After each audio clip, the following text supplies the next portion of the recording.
네,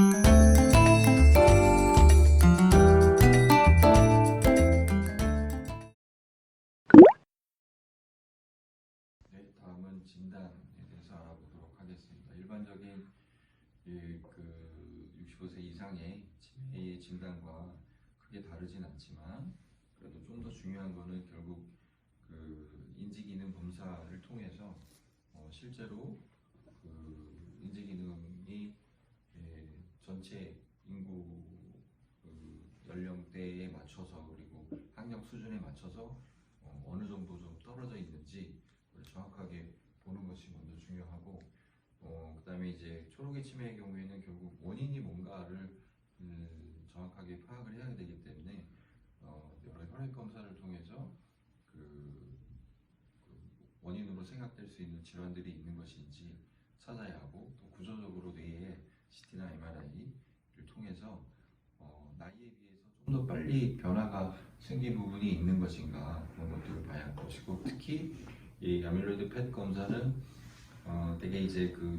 치매가 결국 뇌에 변화가 생기고 우리 뇌에서 좀 생기지 말아야 될 물질들이 먼저 되게 이제 임상 증상 나타나기 훨씬 전부터 생기기 시작하는데, 그런 것들을 좀 더 굉장히 빨리 알아낼 수 있는 것이 이제 아밀로이드 펫 검사입니다. 그래서 그 검사를 통해서 이제 뇌에서 이제 조금씩 앞으로 변화가 생길 만한 그런 양상이 보이는지 그런 것들을 검사하게 되는데, 65세 이상 치매에서보다도 훨씬 더 진단적인 가치가 높고 굉장히 필요할 수 있는 검사라고 볼 수가 있겠습니다. 이런 뇌 영상에 대한 검사와 함께 초록의 치매 같은 경우에는 이제 이런 아까도 말씀드린 것처럼 가족력, 유전적인 소인이 65세 이상의 치매보다 좀 더 크기 때문에 가족력이 있는지 확인을 하고 기타 신경학적 증상, 신체 질환들을 살펴보게 됩니다.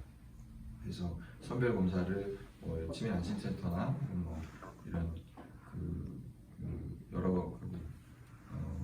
의료기관에서 시행을 해서 어느 정도 떨어지는지 보고, 그리고 이제 일상생활 기능, 판단력, 기억력, 진압력, 사회생활 활동 이런 것들을 전반적으로 체크를 해서 어느 정도 떨어져 있는가를 확인을 하게 됩니다. 그리고 아까 정신행동 증상이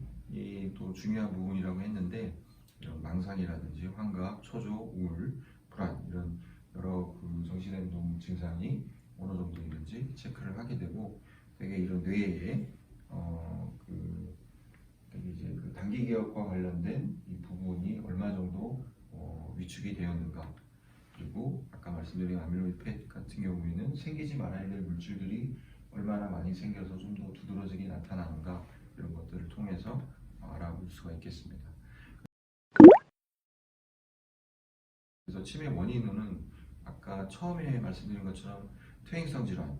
파킨슨, 전두축퇴역, 그리고 루이제, 알츠하이머 이런 게 있을 수 있고, 뇌혈관 질환이 있을 수 있습니다. 이제 중요한 거는 또 초록이 치매의 경우에 원인을 좀 빨리 찾아야 되고, 또 치매라는 것이 결국 조금씩 진행을 하지만 사실은 어느 정도 가역적으로 좀 초반에 좀 치료할 수 있는, 그러니까 다른 원인이 문제가 된 경우에, 예를 들어서 갑상선 기능이 떨어졌다든지 비타민의 결핍이라든지 알코올 중독 이런 경우에는 알코올을 더 이상 먹지 않도록 중단한다든지 갑상선 기능을 돌려놓는다든지, 혹은 여기 감염성 질환처럼 뇌염이나 신경 매독의 경우에 그런 부분을 좀 치료한다든지, 수두증은 뇌의 실을, 뇌의 어떤 구조물 중에 물이 좀 이렇게 차게 되는 질환인데, 이 경우에는 이제 뇌에 생기지 말아야 될 그런 물을 빼는 이런 신경외과적 시술 이런 것들을 통해서 인지 기능이 대폭 좀 늘어날 수 있기 때문에 원인이 뭔지 찾아보는 것이 굉장히 중요하다고 볼 수가 있겠습니다. 그래서 초록의 치매를 비롯해서 모든 치매 치료가 결국은 삶의 질을 유지시켜주고 급속한 진행을 억제하고, 그리고 되게 이제 환자 그리고 가족 이렇게 뭉뚱그려서 고통을 받은 받을 수 있고 여러 가지 부담이 생기기 때문에 이에 대한 정신사회적 치료가 필요하겠습니다. 그래서 기본 원칙은 그렇습니다. 이제 초록이 치매 같은 경우는 조금 더 생산적인 그 능력이 가능한 시기에 오기 때문에 가족들의 그 좌절 뭐 이런 것들이 굉장히 크게 되는데 이제 결국에는 진단이 되었다고 할 때는 이제 남아있는 기능을 최대한 그 유지해서 삶의 질을 유지시키고 좀 떨어지지 않도록 물론 이제 전 시간에 강의에서 나온 것처럼 여러 가지 치매 약물들을 통해서 최대한 진행을 억제하고 그런 부분이 중요하고요. 치매 환자 돌봄에 있어서는 할 수 있는 걸 이제 최대한 할 수 있도록 그리고 굉장히 좀 익숙한 환경을 제공하고 그 일상생활 패턴을 유지하도록 하고 그리고 잠종 기능을 유지하도록 하고 신체적 질환에 관심을 갖고 기억을 자극하는 이런 활동들을 격려하는 것이 중요하겠습니다. 그래서 인지 자극 실제로 초록이 치매도 그렇고 결국 남아있는 기능을 좀 잘 살려야 되는데 저희 이제 치매 환자분들을 외래에서 이렇게 보다 보면 결국에 그 똑같은 치매 상태에 있을고 또 약을 쓰더라도 이제 멍하게 그 조용히 가만히 지내시는 분, 침대에 누워서 지내시는 분, 어떤 사회적인 활동이 많지 않으신 분하고 또 이렇게 여러 가지 사회적인 활동도 참여하려고 하고 사람도 만나고 운동도 하고 또 이렇게 뇌를 자극할 수 있는 그러니까 저는 뇌 자극이라는 말을 환자분이나 또 보호자분들한테 많이 사용을 하는데 결국 이제 10번 기억하면 한두 번 정도 기억이 남아있는 상태이기 때문에 그런 것들을 계속 반복해서 뇌의 단기 기억을 저장하는 이런 구조물들에 계속해서 자극을 할 수 있는 이렇게 생각하고 판단하고 또 이렇게 인지를 자극할 수 있는 것 뇌자극이라고 저는 표현하지만 이런 것들을 해줘야 그나마 좀 잔존 기능을 유지하고 더 떨어지지 않고 지낼 수가 있습니다. 그래서 규칙적인 일과를 만들고 또 알람 뭐 예를 들어서 시간에 맞춰서 하는 게 어렵기 때문에 알람을 해놓는다든지 혹은 또 중요한 거는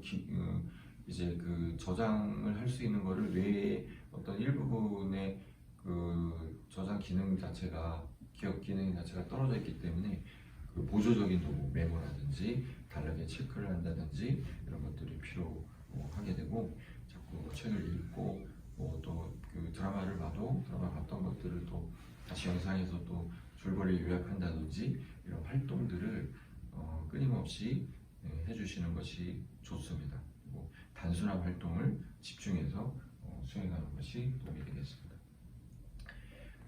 그래서 아까 진단할 때 말씀드린 것처럼 이제 되게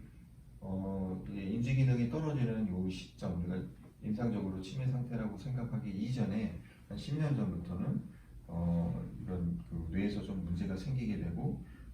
그런 것들을 체크할 수 있는 검사이고요. 그리고 한 3년 전 치매의 증상이 나타나기 시작하는 3년에서 5년 전 사이에는 뇌의 구조물에도 변화가 생기기 때문에 MRI 영상을 통해서 확인할 수가 있고 그 다음에 이제 인지 기능이 떨어지고 일상생활 기능이 서서히 떨어지게 됩니다. 그래서 되게 초록이 치매는 일단은 나이가 좀 젊더라도 인지 기능이 떨어지는 것 같다, 판단 능력이 떨어지는 것 같다라고 하면 이 시점에서 빨리 인지하고 진단을 해야 하겠습니다. 그리고 이 그림은 많이 보셨을 텐데 어쨌든 인지 기능 개선제라는 것은 이제 진단 받고 병이 시작되고 이제 병이 조금씩 진행되면서 인지 기능이라든지 기능 수준이 떨어지게 되는데 이거를 약을 쓰므로 인해서 최대한 10년 이후에도 기능을 최대한 보존할 수 있도록 하는 것이 그 역할이라고 볼 수가 있겠습니다.